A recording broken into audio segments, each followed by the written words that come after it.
Oke, selamat datang di Panduan Sang Kreator. Kita langsung aja ya, dalam beberapa menit ini kita bakal bedah tuntas strategi yang jelas dan praktis buat bangun personal brand yang benar-benar menghasilkan di dunia online.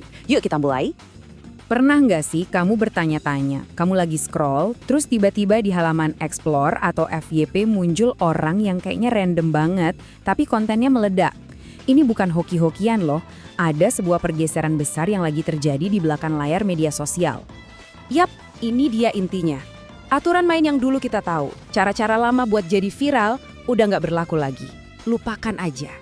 Kita sekarang ini ada di tengah-tengah sebuah pengaturan ulang besar, atau The Great Reset. Dan kita butuh cara pandang yang baru total biar bisa sukses.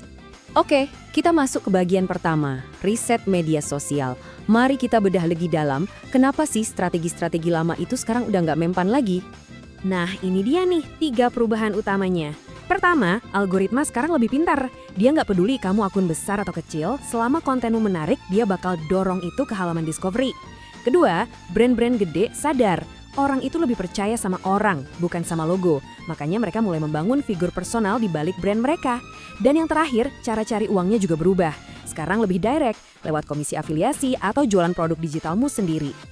Oke, kita udah tahu masalahnya. Sekarang, gimana solusinya?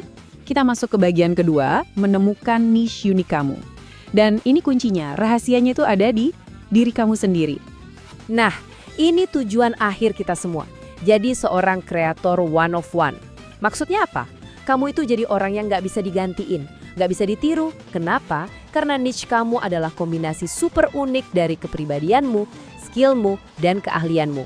Kamu bukan lagi sekedar kreator travel. Kamu adalah kategori kamu sendiri. Terus gimana caranya nemuin itu? Gampang. Coba deh bayangin ada 3 lingkaran kayak diagram Venn. Lingkaran pertama, isi dengan karir atau skill formal kamu. Misalnya, kamu pekerja kantoran. Lingkaran kedua, isi dengan sesuatu yang kamu jago banget.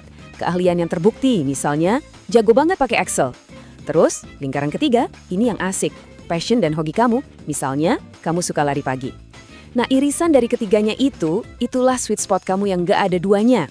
Jadi, poin paling krusialnya ya ini. Berhenti cari-cari niche di luar sana. Lihat ke dalam diri kamu. Di dunia digital yang udah rame banget ini, yang paling penting itu jadi otentik. Orang itu kontaknya sama orang, bukan sama brand yang gak ada mukanya. Sip, udah nemu niche-nya. Sekarang gimana cara bikin kontennya biar gak burn out? Masuk ke bagian 3, sistem konten waterfall. Ini soal kerja cerdas, bukan kerja keras. Cara kerjanya tuh jenius dan efisien banget. Gini, langkah pertama, kamu fokus bikin satu konten pilar yang panjang dan dalam. Bisa video YouTube, bisa artikel blog. Nah, dari satu konten pilar itu, masuk ke langkah 2. Kamu potong-potong jadi bagian-bagian kecil yang tetap berharga. Terus, langkah 3, potongan-potongan tadi kamu jadiin video vertikal buat Reels atau TikTok. Terakhir, langkah 4, kutipan-kutipan penting atau momen kuncinya bisa kamu ubah jadi postingan teks buat X atau Threads. Keren kan? Prinsipnya simpel, kerja sekali, distribusinya berkali-kali. Dan jangan lupa, manfaatkan teknologi. Pakai AI buat bantu mikirin judul yang ngahuk, ide thumbnail, atau bahkan ngerangkum poin-poin penting dari konten pilarmu. Wah, ini bener-bener game changer. Oke, sekarang kita ngomongin bisnisnya. Ini penting banget. Kamu mungkin punya puluhan ribu followers, tapi apa mereka beneran milik kamu? Nah, jawabannya mungkin bikin kaget. Coba lihat perbandingan ini ya. Followers di Instagram, di TikTok, itu namanya audiens sewaan. Kamu cuma minjem mereka dari platform. Nasib konten kamu itu di tangan algoritma yang bisa berubah seenaknya.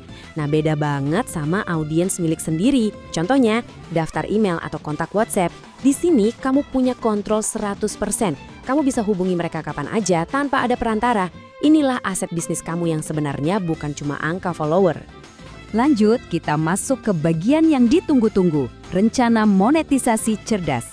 Gimana caranya mengubah perhatian audiens jadi pendapatan yang stabil dan berkelanjutan? Penting buat diingat, gak semua konten itu tujuannya jualan. Kamu harus mikirin perjalanan audiens kamu, yang biasa disebut funnel. Di bagian paling atas atau tofu, tugas kontenmu itu buat narik perhatian orang baru.